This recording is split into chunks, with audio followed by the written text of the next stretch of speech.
My name is Tamiko Mariah, aka Miko So. My name is Bambi. Pierre Quenders. Yusu. I am a DJ. DJ. Just a regular guy. When I was 9, I got my first turntable. I used to always play around with buttons, and I loved choosing the music because who doesn't like picking music? I started DJing about 8 years ago, and I honestly just fell into it.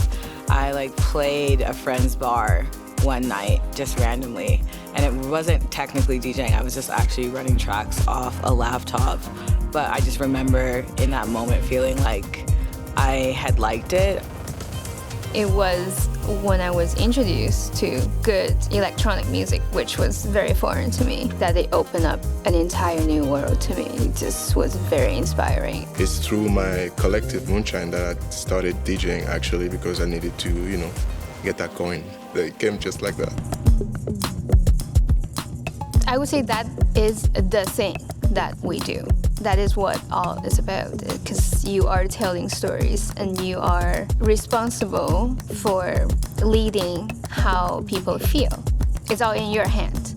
It's a big responsibility, the vibe. I think that DJing is really intuitive. There's obviously rules around start in this BPM or start with songs like this, but I think that in essence it's about being empathetic to the way that people feel and trying to communicate with them non-verbally.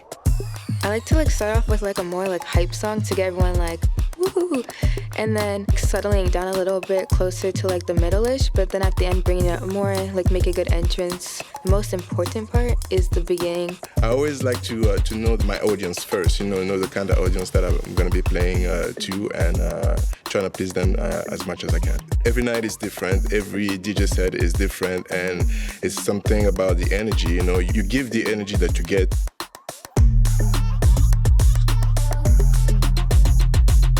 Vancouver is so diverse. There's just different styles that I could take off of, different music choices. If I didn't move to Vancouver, would I be doing what I do now? Going to that particular party, someone like me who's never even been to a party growing up in China, just seeing what effect music can do to people. I would say after just all the traveling I've done, there's definitely something specific about Toronto, just in street style alone, or youth culture.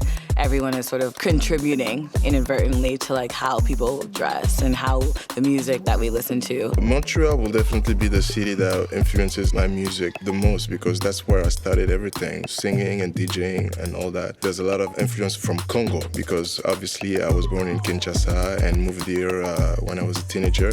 So that culture is still part of me. I don't think it will ever go away.